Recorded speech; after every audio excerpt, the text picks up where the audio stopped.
사람들은 저를 보며 하나같이 입모아서 부러운 녀석이라고들 합니다. 그들의 그런 심정이 이해가 되긴 합니다. 저는 고등학교를 졸업하자마자 정말 운이 좋게도 대기업에 취직을 할 수 있었으니까요. 하지만 그러면 뭐합니까? 주머니에 한 푼도 없어서 서울에서 제대로 된 자취방 하나 못 구하고 있는 신세인데 말입니다. 똑똑 마지막이라는 심정으로 저는 기사식당 문을 두드렸습니다. 도저히 지금 제 수중에 있는 돈으로는 서울에서 자취방을 구할 수 없었죠. 영업시간이 끝난 지 한참 지난 야심한 밤이었지만 안에서 슬리퍼 끄는 소리가 들리며 이내 문이 열렸죠. 안에서 나오신 여성분이 나오셨는데 저도 모르게 한참 동안이나 그녀를 쳐다볼 수밖에 없었죠. 안 본 지 그렇게 오래되었음에도 불구하고 아직도 그 미모는 그대로셨거든요. 다만 그 고운 얼굴에 왜인지 상처가 늘어 있었죠. 주먹이 꽉 쥐어졌습니다. 아마 남편 때문이겠죠. 원래 그 자리는 제 자리였어야 하는데 이제는 그 망할 사람이 아주머니의 옆에 있었죠. 그 사건만 아니었다면 그 자리는 제 자리였을 건데 주먹이 꽉 쥐어졌습니다. 제 자신이 너무 원망스럽기도 했고요. 그녀도 저를 한참 동안이나 멍하니 쳐다봤습니다. 무언가 할 말이 많아 보이는 복잡한 심경이었죠. 저희는 한참 동안이나 서로를 바라봤습니다. 긴 정적이 흘렀죠. 먼저 정적을 깬 건 아주머니의 떨리는 입술이었습니다. 정말 오랜만이야. 저를 보시는 표정이 상당히 오묘하셨죠. 정말 어떤 단어로도 표현하기 힘들 정도로 오묘한 표정이었습니다. 그런데 무슨 일이야? 저는 바로 본론을 말하려고 했지만 차마 입이 떨어지지 않더라고요. 그때 아주머니의 저에 대한 마음을 알고 있었음에도 불구하고 저는 여자친구가 싫어한다는 이유로 이곳에서 나가야만 했으니까요. 아마 그 사건 때문에 저를 엄청 원망하고 계시겠죠. 호의를 거절하는 것을 떠나서 아예 아주머니를 버린 것이나 다름없으니까요. 원래 의도는 여기 와서 다시 예전처럼 지내고 싶었지만 이제 그게 불가능할 거라는 걸 너무 잘 알고 있죠. 아주머니에게는 새로운 남편도 생겼고 무엇보다 저는 아주머니에게 정말 몹쓸 짓을 했으니까요. 아직까지도 저에 대한 마음이 있을 리가 없었죠. 지금 여기 찾아온 것도 정말 너무 염치 없는 행동이었죠. 역시 아무리 생각해도 이건 아닌 것 같았습니다. 아무것도 아니에요. 그냥 얼굴 한번 보고 싶었습니다. 그 말을 하고 돌아서려는데 그의 아주머니가 조금 볼을 붉히시더라고요. 아마 날이 쌀쌀해서 그러셨던 것 같았죠. 제가 생각해도 너무 염치 없었죠. 여자친구 때문에 나갔는데 돈이 떨어지니 다시 여기로 돌아온 게 말이죠. 그것도 아주머니를 위해 돌아온 게 아니라 저렴한 값에 숙박을 해결하기 위해 돌아왔다는 사실이 말입니다. 제가 생각해도 너무 염치 없어서 돌아서려는 찰나 제 코끝을 향기롭고 고혹적인 향이 찌르며 제 팔목에 부드러운 감촉이 느껴졌습니다. 뒤를 돌아보니 아주머니께서 제 팔목을 잡고 계셨죠. 제가 그걸 빤히 바라보자 아차 싶으셨는지 팔목을 놓으시고서는 저를 빤히 쳐다보시더라고요. 무언가 할 말이 많아 보이셨죠. 그러다가 이내 큰 결심을 하신 건지 크게 숨을 내쉬고서는 떨리는 입술로 말씀하셨습니다. 들어와. 네? 예전처럼 돈이 없어서 여기서 지내려는 거 아니야? 괜찮으니까 들어오라고.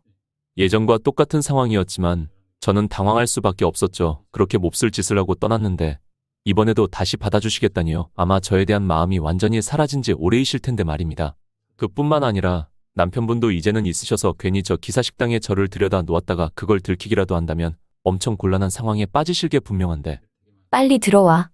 그럼에도 불구하고 아주머니는 활짝 웃으시며 안으로 들어오라며 말하시더라고요. 정말 많은 생각이 들었습니다. 돈도 내지 않고 피도 섞이지 않고 심지어 돈을 땡전 한 푼 내지 않는 나를 왜 다시 받아주시는지 말입니다.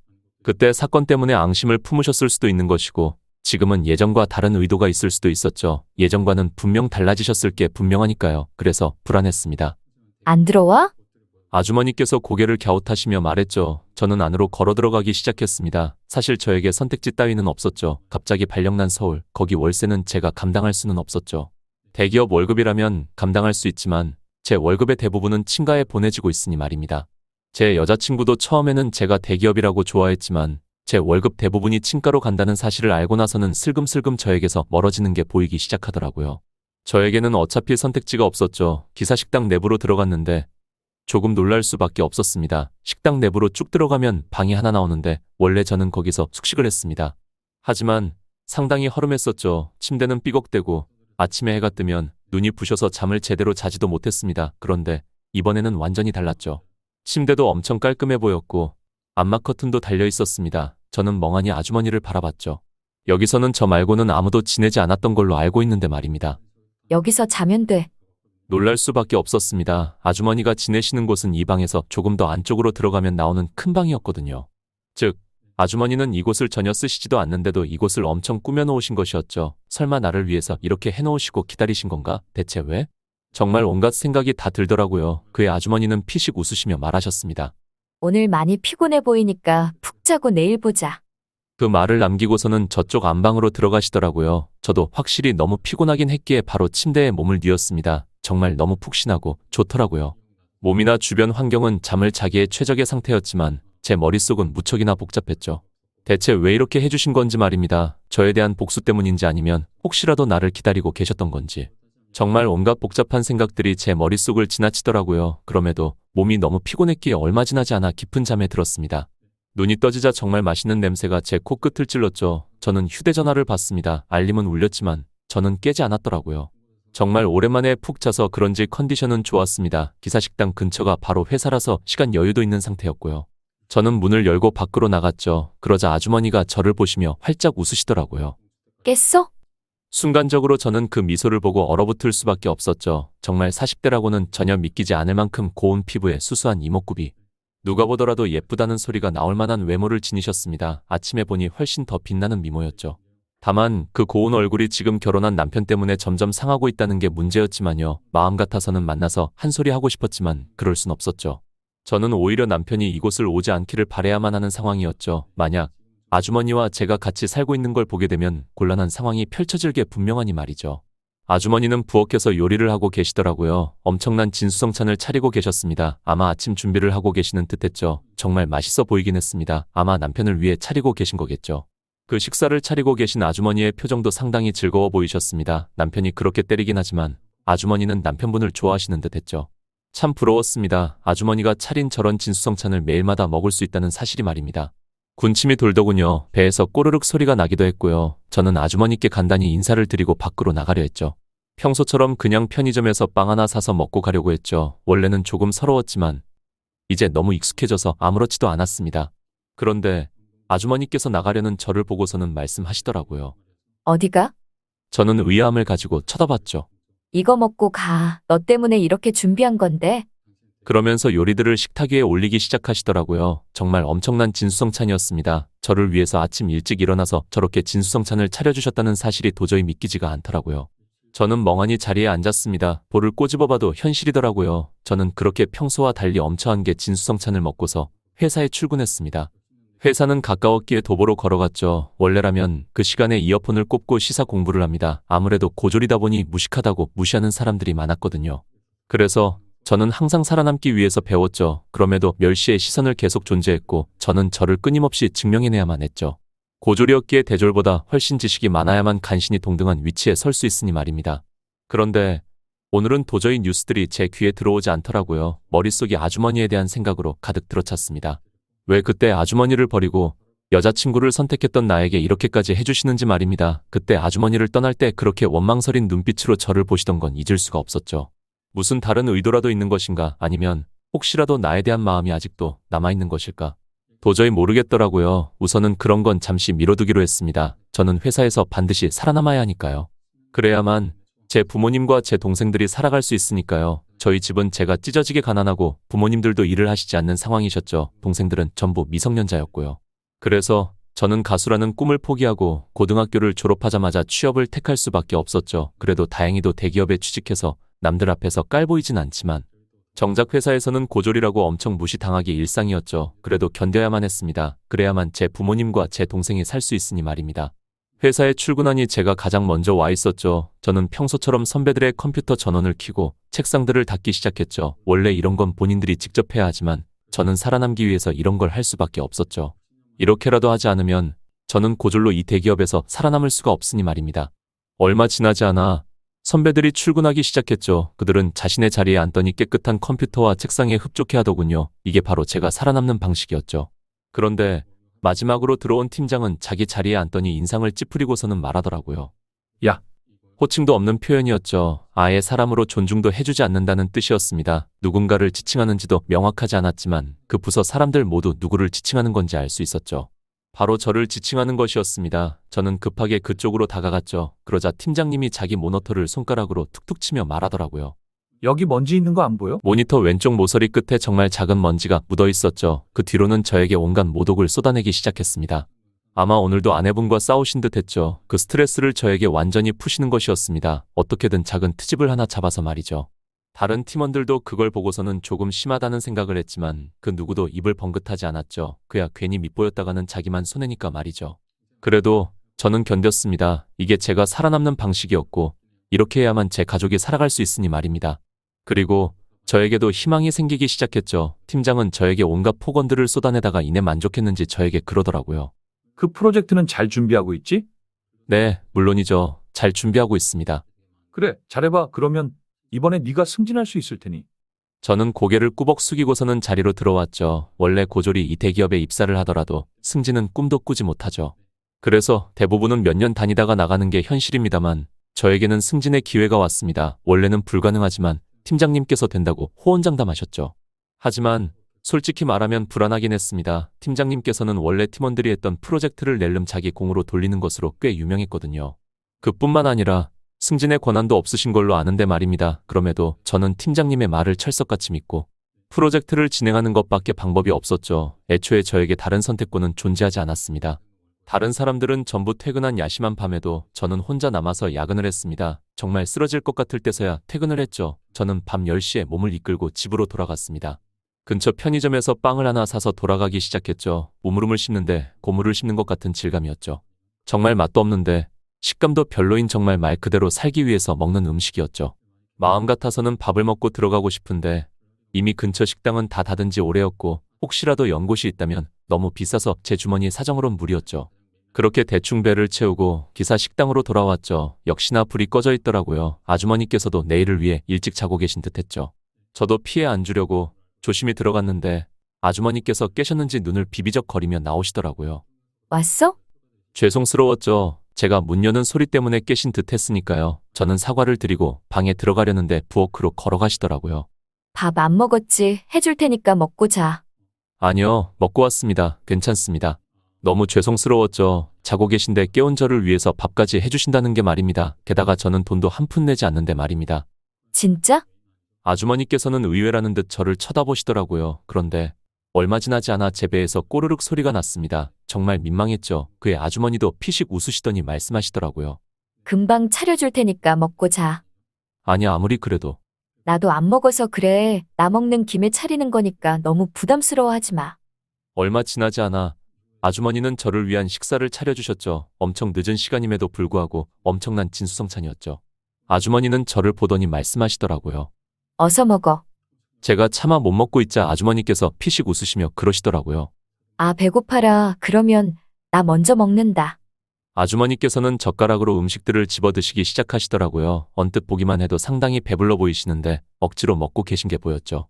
저를 위해 왜 저렇게까지 하시는지 정말 이해가 가지 않았습니다. 저에 대한 호의는 없어지신 지 오래일 게 분명한데 그게 아니라면 아주머니께서 제게 이렇게 해주시는 게 도통 이해가 되지 않았거든요. 하지만 이내 생각을 접었습니다. 지금 아주머니에게는 남편분이 계시니까요. 그리고 무엇보다 혹시 남편분이 이 광경을 보시게 되면 정말 끔찍할 상황이 펼쳐질 게 너무 뻔했죠. 사실상 아슬아슬한 줄타기를 계속하고 있는 상황이니 말입니다. 그래도 이번 한 번만 이러신 거겠지 싶었죠. 제가 온 첫날이니까 특별히 해주시는 거라고 생각했습니다.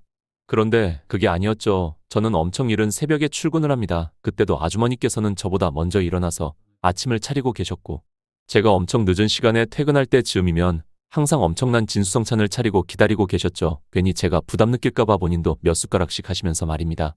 그러다 보니 정말 이러면 안 되는 거 알지만 여자친구가 있는 지금 아주머니에 대한 마음이 조금씩 생겨나기 시작했습니다.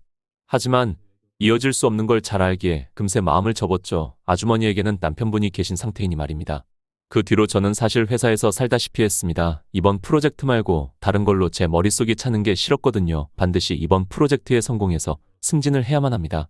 그래야 저에게도 미래라는 게 생기니 말입니다. 지금 직급에 계속 머물러 있다면 제 월급은 계속 제 친가 쪽에만 가게 될 것이고 저에게 미래 따위는 없으니 말입니다. 미래를 그리기 위해서는 제 월급이 반드시 올라야만 했죠. 그렇게 거의 한 달을 거의 회사에서 살다시피 해서 프로젝트를 전부 끝낼 수 있었죠. 정말 엄청 몰입한 덕분인지 제가 보기에는 정말 완벽에 가까워 보였습니다. 하지만 그건 어디까지나 제 생각일 뿐이었죠. 팀장님에게 검증을 받아야 하니까요. 제가 그걸 팀장님께 드리자 팀장님은 그걸 꼼꼼히 읽어보시기 시작하시더라고요. 솔직히 엄청 떨렸습니다. 워낙 깐깐하신 분으로 정평이 나 있으신 분이니 말입니다. 팀장님은 그 프로젝트를 보고 한동안 말이 없으시더라고요. 아무리 봐도 제 프로젝트가 마음에 들지 않으시는 듯 했죠. 심장이 쿵쾅쿵쾅 뛰기 시작했습니다. 그러면 아예 갈아엎고 다시 만들어야 하는데 남아있는 시간은 5일 뿐이었죠. 그 뜻은 사실상 프로젝트 실패라는 뜻이었죠. 그런데 팀장님은 저를 보더니 잠깐 계단에서 따로 보자고 하시더라고요. 저는 엄청나게 무거운 마음으로 팀장님을 따라갔죠. 아마 엄청나게 쓴소리 하실 게 뻔했으니 말이죠. 이따구로 일을 하고 월급을 받아갈 생각을 하느냐부터 정말 온갖 독소를 받을 게 너무 뻔했습니다. 그렇게 저희 둘은 계단으로 왔는데 팀장님께서는 주위를 둘러보시더라고요. 마치 아무도 없는 걸 확인하시려는 듯했죠. 이내 확신을 가지셨는지 저를 보며 말하시더라고요. 이번 프로젝트 너무 완벽하게 잘 해냈다. 네?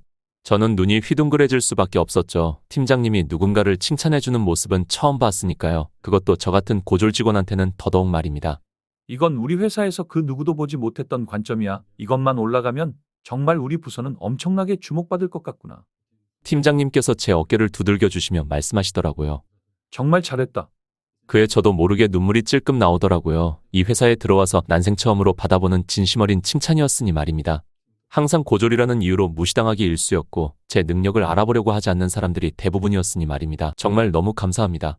저는 연신 고개를 숙였죠. 제 노력이 헛되지 않았다는 사실이 정말 너무 기쁘더라고요. 저 같은 고졸도 노력만 한다면 이 회사에 큰 공을 세울 수 있다는 확신이 들었는데 정말 너무 기뻤습니다. 이렇게 계속 해나간다면 저도 승진을 해서 미래를 그릴 수 있는 삶을 살 수 있죠. 지금처럼 하루살이 인생이 아니라 말입니다. 그런데 팀장님이 뒤에 의아하신 말을 덧붙이시더라고요. 대신 이거 프로젝트에서 내 이름만 올리자. 네? 팀장 혼자서 이걸 했다고 해야지 우리 부서 위상이 상승하지. 이걸 너 혼자 했다고 하면 어떻게 되겠어? 믿겠어? 아니 아무리 그래도.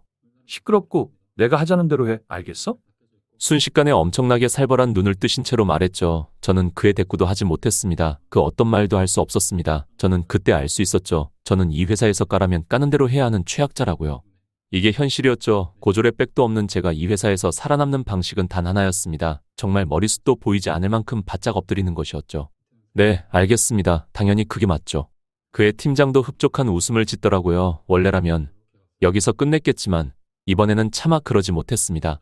정말 제 모든 걸 쏟아부은 프로젝트였기에 보상을 받고 싶었습니다. 다만 팀장님이 확언하신 대로 제 승진만큼은 보장되는 거죠? 그의 팀장님은 잠깐 고민하는 듯 하더니 웃으시며 말씀하셨습니다. 그야 당연하지. 뒷말이 조금 흐려지는 걸 느꼈지만 별일 없겠지라고 생각했습니다. 그럼 믿겠습니다, 팀장님. 그래, 오늘은 먼저 들어가 봐. 정말 수고했다. 저는 고개를 꾸벅 숙이고 정말 오랜만에 집으로 돌아왔죠. 집으로 돌아가는 내내 기뻤습니다. 승진을 할 수 있다는 사실이 말입니다. 마음 한켠으로는 팀장님이 내가 했던 프로젝트를 쏙 낼름하고서는 나는 내팽겨치는 시나리오가 계속 생각났지만 저는 애써 부정했죠. 어차피 저에게 선택권 따위는 없으니까요. 억지로 긍정적으로 생각하기 위해서 저를 세뇌시켰습니다. 그렇게 집으로 돌아왔죠. 그렇게 침대에 누웠습니다. 정말 온갖 부정적인 생각과 시나리오들이 펼쳐졌죠. 하지만 저는 애써 부정했습니다. 그래야만 했으니까요. 팀장님을 믿는 것 말고 저에게 방법이 없으니까요. 그리고 다음날 일어나고서 회사를 출근하고서는 알 수 있었죠. 정말 팀장이라는 작자는 혼자서 제가 했던 프로젝트를 낼름했더라고요.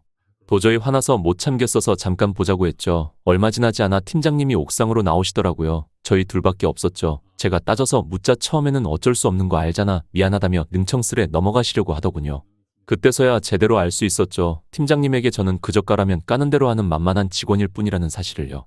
하지만 이번만큼은 저도 참기가 너무 힘들었습니다. 제가 계속 몰아붙이자 발끈하셨는지 평소와 다른 상기된 표정을 지으시며 말하셨습니다.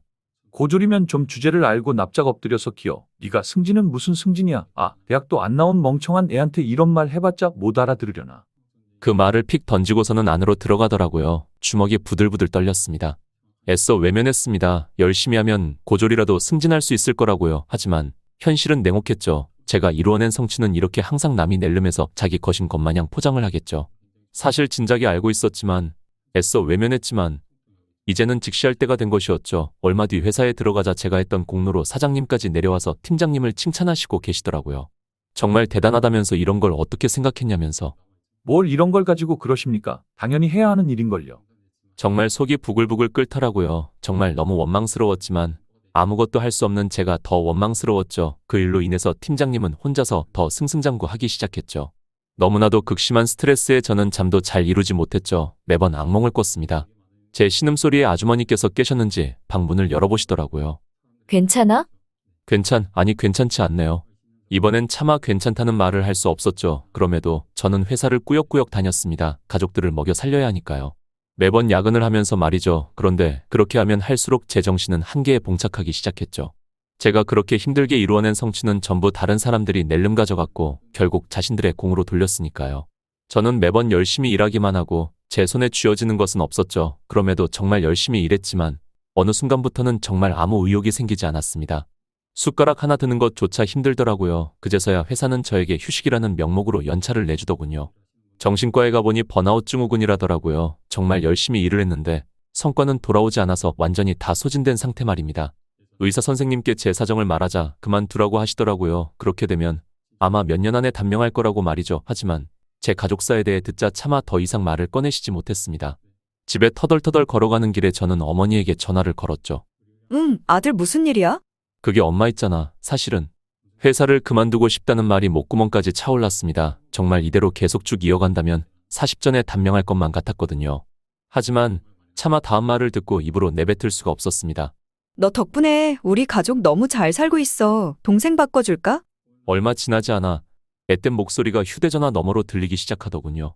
형 덕분에 나 공부 잘해서 이번에 전교 1등 했어. 아마 이대로면 나 한국대학교도 갈 수 있을 것 같아. 그렇게 밝고 명량하게 말하는데 차마 회사를 그만두어야 할 것 같다고 말을 꺼내지 못하겠더라고요. 저 혼자서 전화를 끊었습니다. 정말 오만 생각이 다 들더군요. 정말 힘들어 죽을 것 같은 상황인데 그 상황을 피할 수 있는 상황이 아니었죠. 사람은 자기가 선택할 수 없는 불가역적인 일로 스트레스를 받을 때 가장 힘들다고 하는데 제가 지금 그 상황이었죠. 낭떠러지에 저 혼자 서서 조금만 삐끗하면 죽는 상황이었습니다. 아니 정확히는 저뿐만 아니라 제 가족 모두요. 그 생각이 들자 오히려 차분해지더군요. 정신 차리자. 저는 애써 밝음을 유지했습니다. 아니 저를 세뇌시켜야만 했죠. 나는 괜찮다고 오히려 나는 이런 걸 즐긴다고 말이죠. 그렇지 않으면 버틸 수 없으니까요. 제 자신도 속여야만 했습니다. 그래야만 제가 살 수 있고 제 가족도 살 수 있죠. 아주머니께서는 오랜만에 들어온 저를 보고서도 활짝 웃으시더라고요. 왔어? 웬일로 일찍 왔네. 아내는 손님들이 엄청 많이 있는 상황이었죠. 그야 당연한 게 지금은 영업시간이었으니까요. 그런데 아주머니께서는 저를 빤히 보시더니 그러시더라고요. 무슨 안 좋을 일 있어? 그럴 리가요. 아닌 것 같은데 무슨 일 있지 말해봐. 아주머니를 저를 유심히 빤히 보시더라고요. 그의 손님들이 말씀하셨습니다. 누가 봐도 엄청 기뻐 보이는구만. 슬프긴 뭐가 슬퍼 보인다고? 그야 저는 엄청나게 환하게 웃는 표정이었으니까요. 그야 기쁘지 않습니까? 조금만 있으면 그렇게 꿈에 그리던 승진을 하는데 말입니다. 그런데도 아주머니는 저를 빤히 바라보시더니 말씀하시더라고요.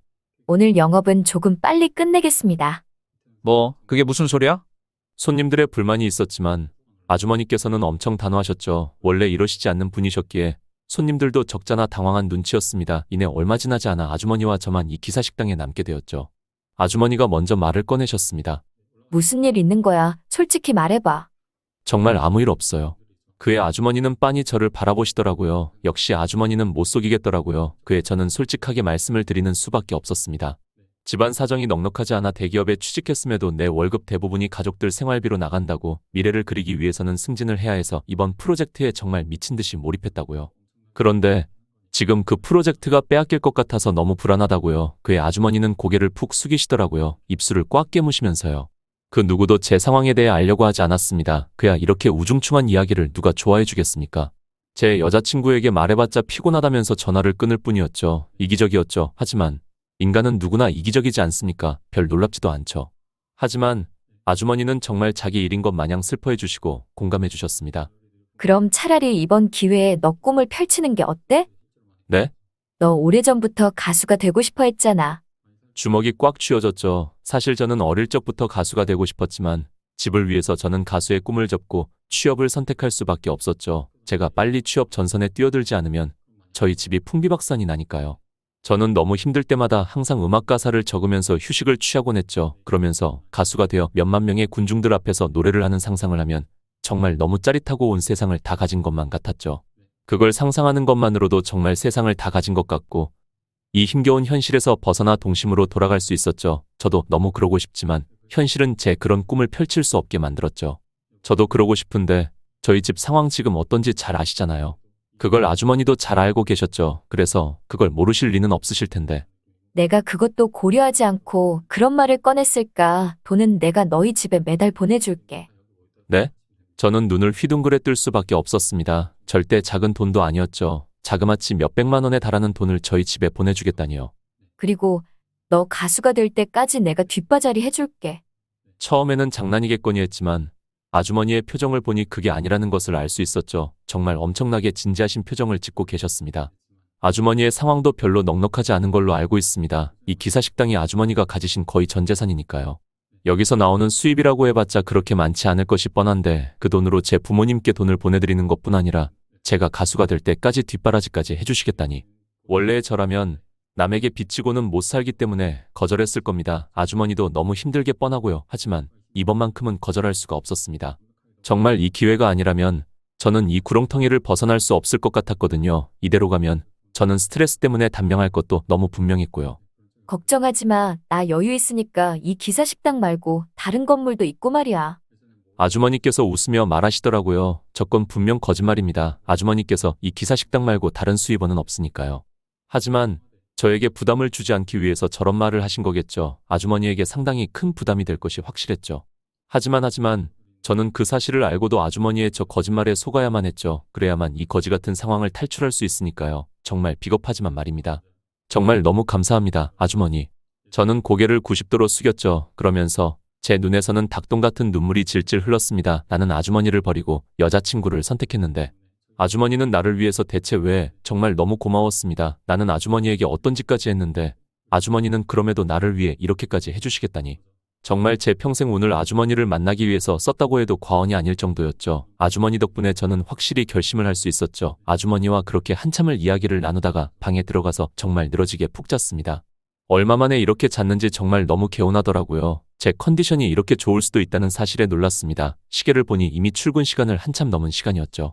이제 슬슬 마지막 출근을 해볼까. 제가 회사에 나가자 팀장은 잔뜩 화가 나 있는 듯 했습니다. 제가 늦게 출근한 사실도 모르는 모양이더군요. 애초에 저에게 관심이 없으니까요. 다만 그 사람이 화난 이유는 자기 자리가 청소가 안 되어 있다는 사실이었죠. 그걸 가지고 저에게 윽박을 지르기 시작하더군요. 아주 제가 봉인 듯 했습니다. 평소였다면 저는 순응했겠지만 이번은 달랐죠. 저는 팔로 팀장님의 팔을 움켜쥐었습니다. 놓으시죠.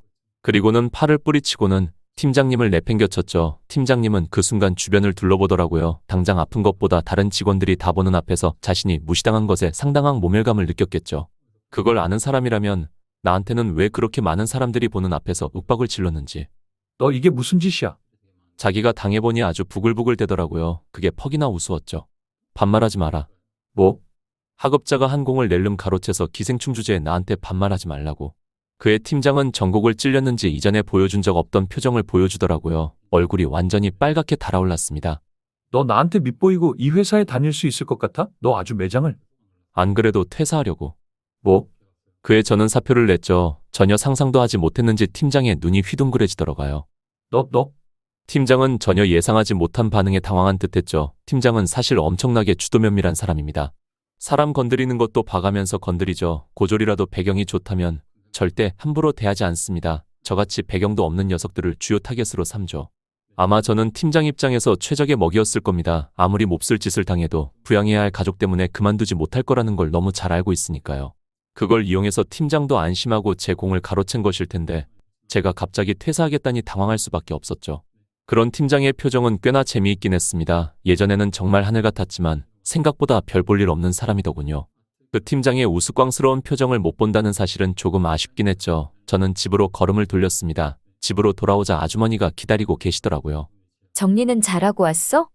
네, 시원하게 한 방 먹여주고 왔습니다. 그의 아주머니가 웃으시더라고요. 잘했어. 조금 늦었지만 지금부터 열심히 너의 꿈을 위해 달려봐. 내가 지원해 줄 테니까. 솔직히 말하면 아주머니를 완전히 믿지는 못했습니다. 왜냐하면 매달 그렇게 큰 돈을 남에게 준다는 게 쉬운 건 아니지 않습니까? 그래서 한 두 달 정도 보내주시다가 그만하실 거라고 생각을 했는데 아주머니께서는 정말 꾸준히 제 친가 쪽으로 보내주셨습니다. 아들, 고마워 덕분에 우리 가족이 먹고 산다. 항상 고맙고 너무 미안하다. 아주머니는 제 이름으로 계속 송금을 해주고 계신 것이었죠. 그래서 제 가족들도 제가 송금하고 있는 것으로 알고 있지만 실상은 그렇지 않았죠. 정말 저는 아주머니에게 평생 갚아도 갚지 못할 빚을 진 것이었죠. 아주머니에게 보답을 하고 싶었습니다. 정말 크게 보답을 하고 싶었지만 지금은 방법이 없었죠. 제가 보답할 수 있는 유일한 방법은 성공한 가수가 되어서 아주머니께 보답을 하는 방법뿐이었습니다. 원래는 제 꿈을 이루기 위해 가수 생활을 시작했지만 어느 순간부터는 아예 동기가 바뀌었죠. 아주머니에게 보답을 하기 위해 아주머니가 정말 돈 걱정 없이 살게 해드리고 싶었습니다. 그래서 죽도록 노력했습니다. 하지만 저는 나이가 꽤 있었기에 어지간한 기획사에서 연습생으로 받아주지 않았죠. 그런데 하늘은 스스로 돕는 사람을 돕는다고 하더군요. 그 덕분인지 정말 운이 좋게도 꽤 유명한 회사에 연습생으로 들어갈 수 있게 되었습니다. 그러자 아주머니께서는 정말 자기 일처럼 기뻐해 주셨죠. 진짜야? 네, 여기 보세요. 저는 아주머니께 명함을 보여드렸죠. 그러자 정말 자기 일인 것 마냥 기뻐해 주시더라고요. 정말 이런 사람이 어디 있나 싶었죠. 정말 위험했죠. 아주머니에 대한 제 마음이 점차 커져가고 있었으니 말입니다. 위험합니다. 정말 위험합니다. 하지만 저는 그때 차마 아주머니에게 어떠한 마음도 드러내지 못했습니다. 왜냐하면 아주머니에게는 남편분이 계셨고 무엇보다 그 당시 저희 자존감은 정말 바닥을 기고 있었으니까요. 돈은 벌지 못하고 매번 밥이나 축내는 식충이에 불과했으니까요. 객관적으로 보자면 가수라는 꿈 하나만 바라보고 삶은 내던진 불나방에 불과했죠. 성공할 확률은 극히 낮으니까요. 하지만 제가 그럴 때마다 아주머니께서 말씀해 주셨습니다. 넌 할 수 있어. 내가 보증할게. 너를 못 믿겠으면 나를 믿어. 저도 못 믿는 저를 항상 믿어주셨죠. 심지어 부모님도 제 재능을 못 믿어주셨는데 아주머니는 믿어주셨습니다. 저조차도 제가 맞는지 의심이 들 정도로 긴 망망대해 속에서 아주머니는 항상 저를 믿어주시며 기다려주셨죠. 정말 이런 사람 없다는 생각이 들더라고요. 그 덕분에 저는 제가 무조건 할 수 있다는 확신을 가지며 연습을 더 열심히 하게 되었죠. 그러자 처음에는 나이 많은데 신입이라고 무시하던 시선도 서서히 없어지기 시작했죠. 어느덧 제가 연습생 중에서 에이스가 되었죠. 모두들 제 말도 안 되게 빠른 성장폭을 보고 혀를 내둘렀습니다. 하지만 저는 거기에 만족하지 않고 더 열심히 실력을 갈고 닦았죠. 그러자 한날은 소속사 대표님이 저를 따로 보자고 하시더라고요. 방 안으로 들어가니 씩 웃으시면서 제게 말씀하셨습니다. 다음 달에 데뷔하니까 준비 잘 해봐. 제가 잘못 들었나 싶었죠. 데뷔라니요. 몇 년을 연습생 생활하고서도 데뷔 못하는 사람이 한 트럭인데 제가 데뷔라니요. 너 충분히 재능 있으니까 잘 될 거야. 그에 정말 눈물이 찔끔 흐르더라고요. 그간 여기까지 오기 위해 힘들었던 과정들, 정말 누구도 나를 믿어주지 못하는 상황에서 나를 믿어주시던 아주머니. 회사에서 그렇게 인정받지 못하던 내가 이곳에서는 인정받을 수 있구나. 정말 오만 생각이 다 들었습니다. 이 기쁨을 아주머니와 나누고 싶었죠. 그래서 오늘만큼은 집에 일찍 들어가려고 문을 열고 들어가려는 순간 기사 식당 내부에서 접시가 깨지는 소리가 들리더라고요. 손님들도 황급히 나오며 엄청 당황한 눈치였죠. 저는 아주머니가 걱정되어 문을 열고 안으로 들어서려는 순간 내부에서 들린 음성을 듣고서는 차마 문을 열 수가 없었습니다. 바로 아주머니 남편분의 목소리였으니까요. 아주머니를 때리고 계셨는지 비명소리가 들리더라고요. 제가 도저히 못 참겠어서 문을 열고 안으로 들어가려는데 아저씨가 그러시더라고요. 너 왜 이렇게 매달 달달이 돈을 왜 여기로 붙여주고 있는 거야? 그에 저는 얼어붙을 수밖에 없었죠. 빨리 말 안 해? 그리고 너 손님들 말에 따르면 안에서 어떤 남자 먹고 재워주고 있다며. 그에 저는 차마 문을 열고 안으로 들어갈 수가 없었습니다. 저는 당장 한 달 뒤에 데뷔가 예정되어 있었습니다. 여기서 만약 불미스러운 일에 휘말리게 된다면 제가 그렇게 그리던 데뷔는 물 건너 가는 것이죠. 저를 좋게 봐주시던 대표님도 사생활 관리 하나 제대로 못하는 저에게 실망할 게 뻔하고 제 데뷔는 영영 멀어질 것이 분명했습니다. 주인 아주머니가 안에서 저와 시선이 마주쳤습니다. 하지만 황급히 시선을 돌리셨죠. 아마 저에게 못 본 척하고 가라는 뜻이었겠죠. 주인 아주머니는 계속 맞으시는 소리가 들렸지만 끝까지 남편의 물음에 대한 답변은 하지 않으셨죠. 아예 저에 대한 것은 입도 번긋하지 않으셨죠. 제가 얼마나 간절한지 아시니 말입니다. 저는 차마 그 문을 열고 안으로 들어가지 못했습니다. 사실 들어간다고 한들 뭐가 바뀌지도 않죠. 제가 반드시 성공해서 주인 아주머니께 갚는 것, 그게 가장 중요한 것이죠. 저는 그 뒤로 거의 연습실에서 먹고 자고 연습만 했습니다. 한 달 뒤에 데뷔에 모든 걸 쏟아붓고 있었죠. 대표님도 그런 저를 보더니 상당히 흡족해 하시더라고요. 앨범 작업도 하며 한 달 뒤에 있을 곡 발표에 모든 심혈을 기울였습니다. 그러다 보니 벌써 내일이 앨범 발표일이자 데뷔일이 되었죠. 정말 가슴이 벅차오르더라고요. 마음 같아서는 아주머니께 연락을 드리고 싶었지만 차마 그럴 수가 없었습니다. 지금 사생활 논란이 터지면 안 되니 말입니다. 지금까지 했던 모든 것이 물거품으로 돌아가는 것인저. 그렇게 다음 날을 위해 일찍이 자리에 누웠는데 방 문이 두드리는 소리가 들리더군요. 열어보니 대표님이셨습니다. 곡은 정말 완벽하니 잘 될 거야. 걱정하지 마. 내가 밀어주기로 했으니까 잘 될 거야. 대표님이 제 떨리는 손을 잡아주시며 말씀하시더라고요. 저도 자신 있었습니다. 제가 이렇게 심혈을 다해 기울인 작품이 실패할 리가 없으니까요. 그래도 아무래도 저는 신인이다 보니 유명세가 부족해서 불리한 면이 있었지만 대표님은 자기가 책임지고 저를 밀어준다고 하셨죠. 모든 게 저를 위해 돌아가고 있는 듯 했습니다. 자고 일어나면 단번에 차트에서 100위 안에 들 것이 자명했죠. 그렇게 저는 행복한 상상을 하며 눈을 감았습니다. 하지만 다음 날에 일어나 보고는 제 눈을 의심할 수밖에 없었죠. 저는 아예 차트에도 들지 못했거든요. 대체 어떻게 된 거지 싶어서 대표님을 찾아가 봤는데 대표실에서 음성을 들을 수 있었죠. 이번에 제 아들 밀어주시기로 결정해 주셔서 고맙습니다. 원래 밀어주기로 했던 친구 이름이 뭐였죠? 최민호랬나? 아니요, 괜찮습니다. 의원님 부탁이라면 당연히 들어드려야죠. 정말 주먹이 부들부들 떨렸습니다. 분명히 그렇게 약속했는데 대표실 문이 열리는 소리가 들리며 모두 저를 빤히 쳐다보더라고요. 모두들 저를 보고서는 뻔한 반응을 예상했겠죠. 내거 돌려놔라 징징대는 이런 것이요. 그들의 표정을 보고 확신할 수 있었죠. 하지만 이내 제가 보인 반응에 그들이 당황스러운 표정을 짓더라고요. 저 혼자서 올라가면 되는 문제죠. 오히려 성장할 수 있는 기회 아닙니까? 그 말을 들은 모두들 벙찐 표정을 지었죠. 정말 예상외의 반응이었을 테니 말입니다. 모두 잠깐 연기하고 말겠거니 생각했겠지만 저는 전혀 그러지 않았죠. 정말 태연해 보였으니 말입니다.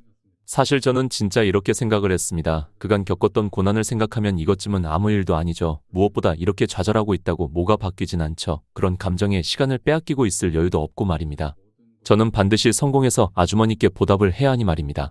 저는 그 뒤로 혼자서 할 수 있는 홍보 수단을 모두 동원했습니다. 유명 SNS 어플들을 이용해서 저를 홍보해 나가기 시작했죠. 저만의 브랜드를 만들기 시작했습니다.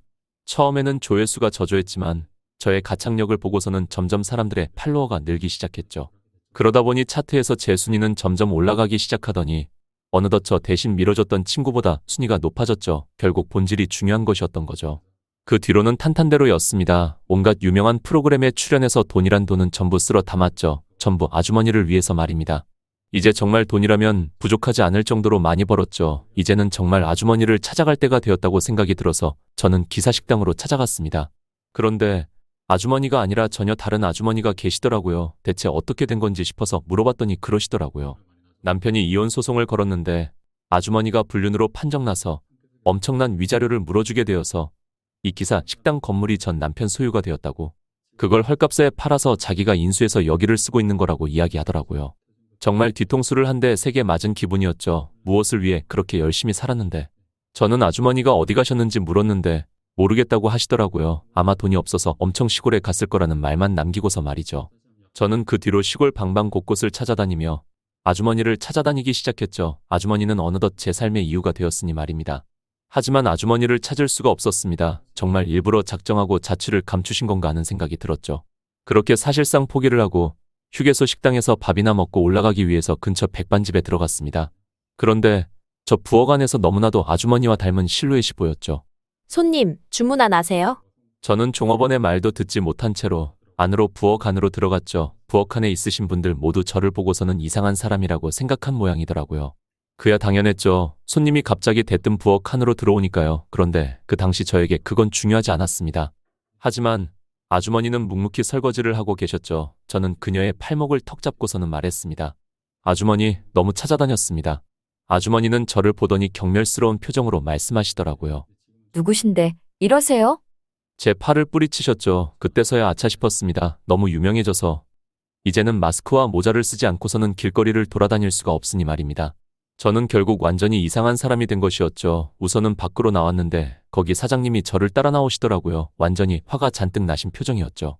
대체 이게 무슨 짓입니까? 이거 정식으로 영업방해로 고소할 테니까 각오하세요. 이렇게 화를 내시는 게 당연했습니다. 그야 제 자세한 맥락을 전혀 모르시니 말입니다. 여기서는 정체를 밝혀야겠다고 생각을 했죠. 외진 곳으로 가서 마스크와 모자를 벗자 사장님께서 화들짝 놀라시더라고요. 이내 저는 제 명함을 건네드렸죠. 그걸 확인하자 눈을 휘둥그레 뜨신 채로 말씀하시더라고요. 대체 왜 그러셨습니까? 그러실 분이 아니지 않습니까? 그야 제가 대중에게 알려진 이미지는 엄청나게 선하고 바른 이미지였으니 절대 방금과 같은 짓을 하는 건 상상도 못하는 게 당연하죠. 그에 다행히도 해명할 기회를 주시더라고요. 그에 저는 자세히 말씀을 드렸죠. 제가 왜 그렇게 했는지 말입니다. 그제서야 사장님은 고개를 끄덕이시며 납득하신 듯 하더라고요. 그리고 이제 정말 궁금했던 걸 물어볼 수 있었죠. 지금 아주머니의 상태는 어떠신지 말입니다. 그의 사장님은 말하길 망설이시는 눈치시더라고요. 아무리 그래도 본인한테 묻는 게 그다지 좋지 못한 상황이라. 대답을 피하시는 눈치였죠. 그에 제가 부탁하며 사정사정하자 말씀해 주시더라고요. 지금 일이 끝나면 불이 끝난 휴게소 식당에서 혼자서 이불을 덮고 자고 있다고. 그리고 왜인지는 모르겠지만 월급이 통장에 꽂히는 족족 어딘가로 계속 새는 것 같다고. 그래서 자세히 알아보니 계속해서 빚쟁이들이 찾아오고 있다고 하더군요. 구체적인 액수는 모르겠지만 그 돈이 계속해서 빠져나가서 아주머니 통장에는 쌓이는 돈도 없다고요. 아마 이대로라면 오래 살지 못할 게 분명하다고 말이죠.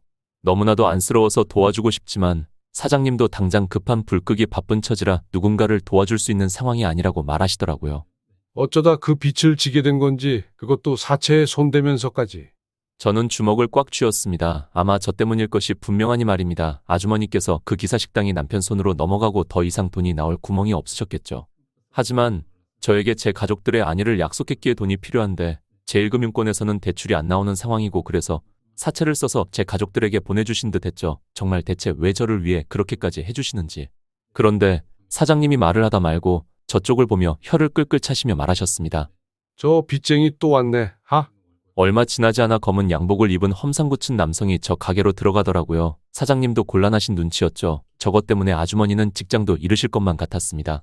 저는 황급히 안으로 들어갔죠. 그 험상궂은 남성이 아주머니를 보더니 성큼성큼 걸어가고 있더라고요. 아주머니는 공포에 몸을 벌벌 떨고 계셨습니다. 아줌마, 분명히 오늘까지 이자 다 갚으라고 했지? 노력은 하고 있어요. 죄송해요. 정말 열심히 하고 있어요. 아주머니가 벌벌 떠시며 말씀하시더라고요. 진짜 사람 말이 말 같지 않지? 좋게 말하면 이래서 안 된다니까. 그 말을 하고서는 아주머니의 멱살을 잡더라고요. 주변에서는 멍하니 쳐다볼 뿐 아무도 말리지 않았습니다. 혹여나 자신에게 불똥이 튈까 염려하고 있을 뿐이었죠. 그래도 사장님께서 주섬주섬 경찰에 신고하려고 휴대폰을 꺼내들었더니 녀석이 그걸 보고서는 그러더라고요. 신고하면 네 가족은 무사할 것 같아? 그의 사장님도 휴대폰을 내려놓으셨죠. 아주머니는 아무도 도와주지 못하는 상황에 엄청난 좌절감에 빠지신 듯했습니다. 사실상 자포자기하신 듯했죠. 녀석도 그걸 보고 확신을 얻었는지 아주머니의 뺨을 치려고 할 때 저는 그 손목을 낚아챘죠. 주변에서 모두 의아한 표정으로 저를 보더라고요. 너 이거 안 넣어? 녀석이 표정을 찡그리며 말하더라고요. 처음에는 벗어나려 했지만 힘으로 안 된다는 걸 알았는지 말하더라고요. 조금 있으면 형님들 올 건데 그때 이 꼴 보면 저 아주머니 더 위험할 텐데. 맞는 말이었죠. 사채업자들은 돈을 받기 위해서라면 그 어떤 것도 가리지 않으니 말입니다. 결국 그 원인을 해결해야만 했죠. 얼만데? 뭐? 녀석이 픽 웃으며 말하더라고요. 얼마냐고. 네가 갚아주기라도 하게 얼마지는 알아. 시끄럽고 빨리 계좌 불러. 보낼 수 있으면 보내보던가. 참고로 원금 3억에 이자 8억이다. 녀석이 픽 웃으며 말하더라고요. 정말 말도 안 되는 액수긴 했죠. 마음 같아서는 원금만 주고 싶었지만 확실하게 끊기 위해서 11억을 모두 보내기로 했죠. 애매하게 갚았다가는 그걸 빌미로 또 이자를 붙여대며 어떻게든 끈질기게 따라붙으려 할 테니 말이죠. 이내 뱅킹 알림음이 들리며 녀석이 휴대폰을 들여다보더군요. 뭐 10만 원은 보냈으려나. 그 말을 하고 들여다보는데 은행 어플에 떠있는 뱅킹 내역을 보고서는 녀석의 표정이 싹 굳었죠. 너 뭐야? 녀석의 손이 벌벌 떨리더군요. 당연하죠. 11억을 한 번에 이체할 수 있는 사람이 얼마나 되겠습니까? 아마 상상도 못했을 게 분명했죠. 아무튼 이제 완전히 해결된 거지? 다시 찾아오면 제대로 변호사 선임해서 가만 안 둔다. 아주머니는 도대체 어떻게 된 영문인지 모르시는 표정을 지으며 저를 보시더라고요. 대체 어떻게 된? 저랑 잠깐 이야기 좀 하시죠. 아주머니는 순순히 저를 따라 나오시더라고요. 그러면서 엄청 불안한지 손톱을 계속 뜯으셨습니다. 그야 11억이라는 돈을 한 번에 갚아줬는데 뭐를 요구할지 두려우실 게 뻔했죠. 사채업자들한테 그렇게 시달리며 트라우마도 생기셨을 거고요. 저는 제 차에 올라타라고 했습니다. 평소라면 거부하셨겠지만 순순히 올라타시더라고요. 저도 차에 올라타자 저를 보시고 계셨죠. 제가 뭘 하면 될까요? 아마 정말 뭐든지 할 심산이신 듯했죠. 필요 없습니다. 네? 그의 엄청 당황하신 눈치였죠. 그야 당연하죠. 11억이나 썼는데 아무것도 필요 없다니. 아주머니께 받은 은혜에 비하면 그 정도는 아무것도 아닙니다. 그게 대체 무슨? 그 마을 끝으로 저는 선글라스를 벗었죠. 아주머니는 저를 보더니 넋을 잃고서 바라봤습니다. 민원이? 아주머니께서 떨리는 목소리로 말씀하시더라고요. 네, 아주머니 저예요. 저를 보더니 아주머니는 눈물을 흘리시더라고요. 정말 잘 됐다면서 눈물을 흘리며 저를 안아주시더라고요. 향기로운 냄새가 제 코끝을 찌르며 제 심장이 쿵쾅쿵쾅 뛰더라고요. 저는 역시 아직도 아주머니를. 제 티셔츠가 눈물 범벅이 되었죠. 엄청 비싼 거지만 상관없습니다. 제가 아주머니를 지그시 바라보며 말했죠. 아주머니. 아, 너무 주책맞게 울었네. 미안. 아주머니는 눈물을 닦으시더라고요. 아니에요. 그보다 제가 아주머니 옆에 있어도 될까요? 그럼 당연하지. 아주머니께서 웃으시며 말씀하셨죠. 아마 정말 단순히 옆에서 친구로 지내겠다는 말로 오해하신 듯 했죠. 이건 분명히 할 필요가 있었습니다. 그냥 옆에 있겠다는 말이 아닙니다. 그게 무슨? 그의 아주머니가 눈을 휘둥그레 뜨시더라고요. 저는 남자 대 여자로 아주머니 옆에 있고 싶습니다. 그 말의 의미를 이해하신 듯 아주머니의 볼이 새빨갛게 물들더라고요. 아주머니도 저를 남자로 보고 계신 듯 했죠. 너무 갑작스러워서 잠깐 생각할 시간 좀 줄래? 그 말을 하고 차에서 내리셨습니다. 저는 차마 아주머니를 붙잡을 수가 없었죠. 그 이후로 저는 서울로 다시 돌아왔고요. 얼마 지나지 않아 아주머니에게 문자가 왔습니다. 만약 옆에 있으려는 마음이 동정심이나 부채의식이라면 그럴 필요 없다고. 하지만 만약 정말 사랑의 감정이라면 다시 연락을 달라고. 그때부터 저도 진지하게 제 감정에 대해 고민을 해보기 시작했습니다만 솔직히 정확히 제 마음 상태를 정의를 내리지 못하겠습니다. 여러분들이 만약 제 상황이라면 어떻게 하시겠습니까? 사연이 올라가고 댓글을 참고하여 결정을 할 예정입니다. 구독을 눌러주셔야 사연자분의 뒷이야기가 올라왔을 때 받아보실 수 있게 됩니다.